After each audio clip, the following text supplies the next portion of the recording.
Ever since starting to work out, I was completely hooked. At some points going 7 days a week. However, this came in waves.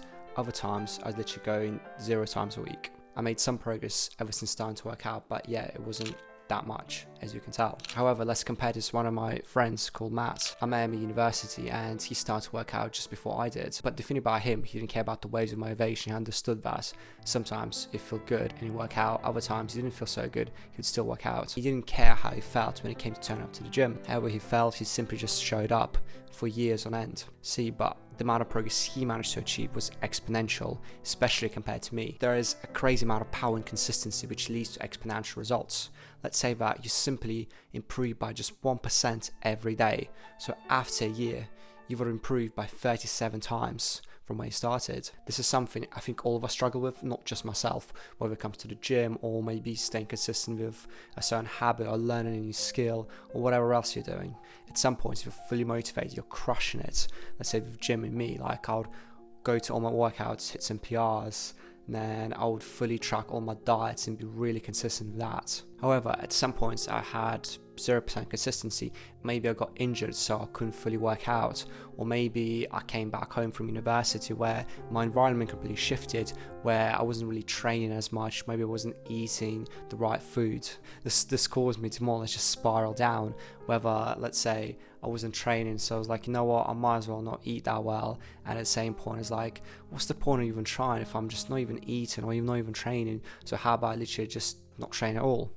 This whole concept of all or nothing, either 100% fully committed or you're at 0% not even trying, is this kind of trap of perfectionism, more or less, where if you're not at 100%, then what even is the point? I think this mindset is incredibly toxic and it couldn't be further from the truth. So there's plenty of numbers between 0 and 100 when it comes to sleep, nutrition, diet, or wherever else. It's not as simple as a yes or no, a little tick box as per se. So for a lot of people who succeed in any sort of avenue in life, whether it's gym or anything else, they are able to maintain, let's say, at 40 or 50 or 60%. It's the whole point of just showing up consistently day after day, like whether you feel good or whether you don't, and simply just turning up. So recently injured my shoulder doing jiu-jitsu, and I could be like, well, I've injured my shoulder, there's no point to train, I'm literally just not going to try.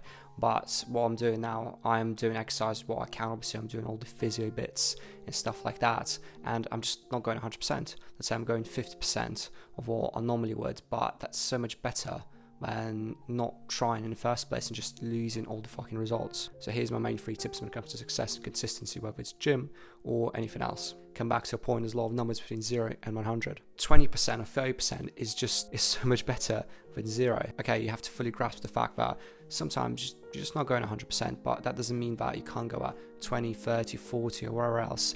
It's this kind of tortoise versus the hare approach. When life gets in the way, you're stressed out, you're injured or wherever else, maybe just fully unmotivated, it's okay to simply just show up and not go for like a full sprint of, let's say, 100%. After starting to get going and developing a habit, it becomes a lot easier to, let's say, maintain 60%, even 70%. So these almost consistency grooves develop. Okay, so let's say you're skiing, and the more people ski over a certain area, these kind of grooves start to develop, and then over time they get deeper and deeper. When people ski over these grooves, it becomes a lot easier for them to maintain their speed and consistency. But when the grooves are not there, it's a lot harder.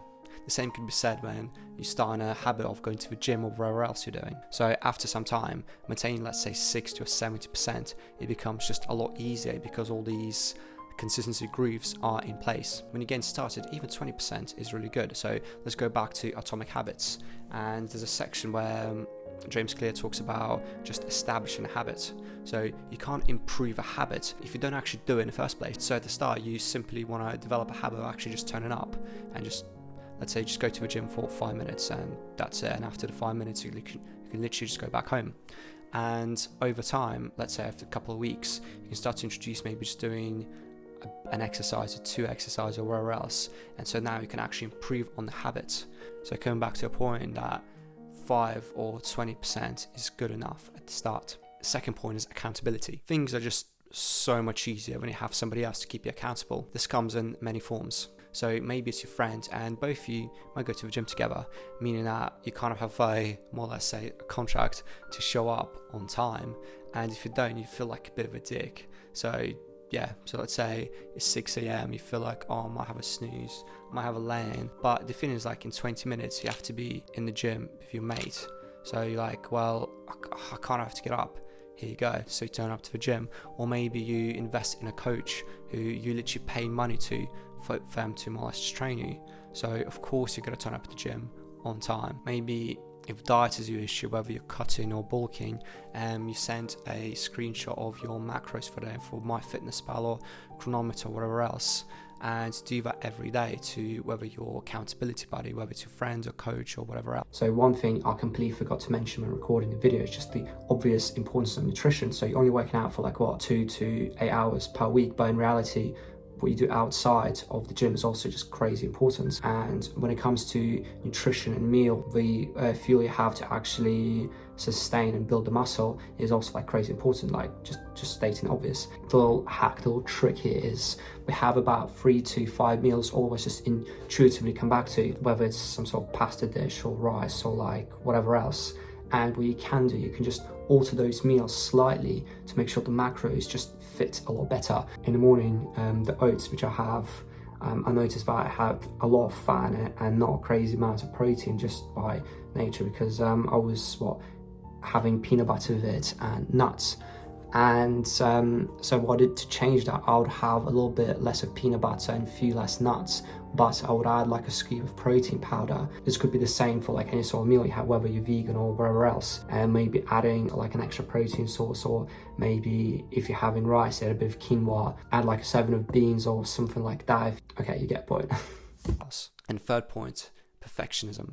Being a perfectionist and being a procrastinator are normally just about the same thing. Okay, so saying that things must be perfect, everything must line up for you, you must feel fully energized for you to go to the gym, or let's say make a YouTube video, because right now it's about 10:30, had a long day, I feel incredibly tired, I just came back from the gym, and it'd be really easy for me to say like, no, I'm just gonna go to sleep and just film the video tomorrow. But nah, I'm gonna do the video today because I told myself that I'm going to do the video today, and I'm going to show up and make the video. It doesn't really matter how I feel like. The point is, perfectionism and procrastination, the same thing. Okay, the bonus point, you have to learn to trust the process. It's really easy to start thinking of what even is the point when you're seeing very little progress, especially when it's not as quick as you actually want it. But the reality is, it's a more or less exponential graph, whether it's gym or YouTube or wherever else, is like you're at this point here and you kind of look around, it's like, what's the point? I'm literally seeing no results. But after a while, the results is going to be more or less like a J-curve. You're just going to be in the game for long enough for compound to start to take place. There's another analogy here. Actually, my mate Tom was talking about it today. It's this bamboo analogy. So about watering bamboo, because bamboo doesn't really grow like any other sort of tree. Is bamboo a tree? I guess I think it's a tree. whatever bamboo is. So you water bamboo for the first year, nothing happens. You water the bamboo for the second year, nothing happens. You water the bamboo for the third year, nothing happens. You water the bamboo for the fourth year, nothing happens. But afterwards, in 60 days, the bamboo tree will jump up by 90 feet. It's the same here, just got to stick in the game for long enough to see compounding results. Coming back to gym, it's very important to take progress pictures and just see how far you come, because if you don't take pictures, like, you can only really just tell by how you think you looked a day ago, a week ago, etc.